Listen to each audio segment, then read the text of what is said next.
Unit 4. The Executive Branch. Key words: role, to serve, tie vote, framer, to define, balance of power, upset,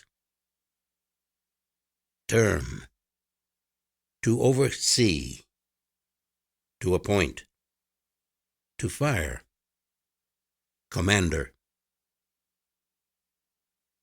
The Executive Branch. The chief executive of the executive branch is the President. In this branch, there are thousands of civil servants around the world. The President's office and other executive branch offices and meeting rooms are in the West Wing of the White House. The President's personal office is often referred to as the Oval Office. The executive branch is often referred to informally as the White House. The President and the President's family live in the executive residence of the White House. The West Wing also houses the office of the Vice President. The Vice President is elected along with the President, not separately. When people vote for presidents, they also vote for their vice presidential running mates. They run together as a ticket.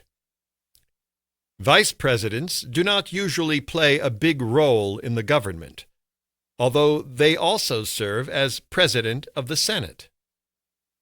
When a bill results in a tie vote, they can vote to break the tie. But most important, if anything happens to the President, they become President. When the framers of the Constitution defined the presidency, they were nervous about giving the President too much power. After all, they had just declared independence from the British King, who tried to rule the colonies with an iron hand. However, through the years, the presidency has become more powerful, and some feel that the balance of power among the three branches is being upset. Presidential power has been limited, however, by the 22nd Amendment, which limits the President to 2 four-year terms. The presidency includes the President, his personal staff, his cabinet of 15 executive departments that oversee different parts of the government, and 7 other cabinet-level agencies. The leaders of the cabinet departments are called Secretary, except for the leader of the Justice Department, who is called the Attorney General.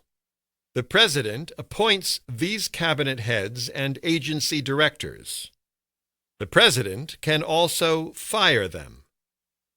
They can also be impeached and removed by Congress. In addition, there are 167 other agencies. Most of them are part of the executive branch. Some are not very large or well known, but some, like the Federal Bureau of Investigation, FBI, have over 30,000 employees. The federal budget is proposed to Congress by the executive branch each year. The House writes, and the Congress passes the budget. The executive branch can only spend money passed in the federal budget. This is the power of the purse. Another very important and powerful role for the President is Commander-in-Chief of the Armed Forces, the Army, Navy, and Air Force.